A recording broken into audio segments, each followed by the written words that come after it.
Xo'p, o'g'lim, Anladım. mana Rossiyadan kelganiga 2 oy bo'ldi. Qiladigan ishingning tayini yo'q. Ishlab kelyapti-ku. Endi nima qilaman deyapsan ha? Endi dada o'zim ham shuni harakatidaman. Ish qarayapman, Rossiyaga ketayin deyapman, zapirtman. Shu vaqtida dokument patent qil deganmidim. Nega qilmading? Bu menda urushim dadasi.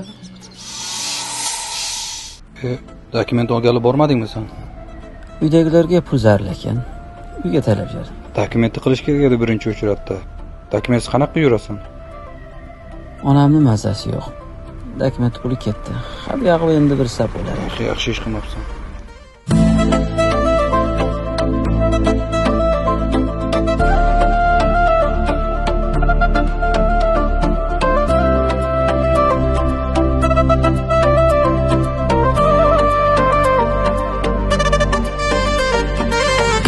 Musofirda yuribman ishlab, Moskvada yerlarni mushlab, oilamni deb kelganman,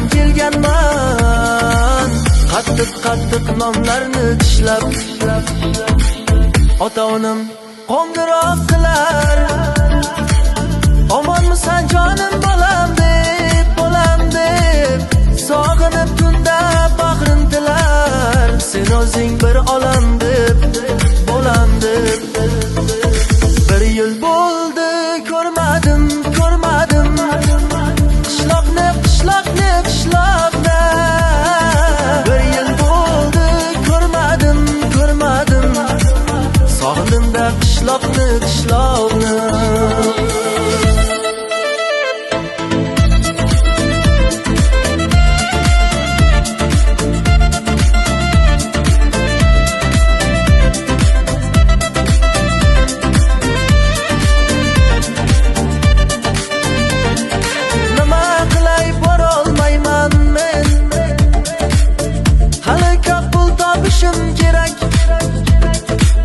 Qishloqda ham ko'p qololmayman men, ro'zg'or kamlarim yopishim kerak.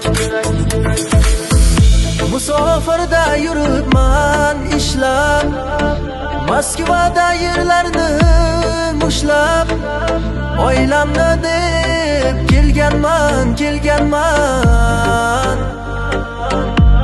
qattiq nonlarni tishlab.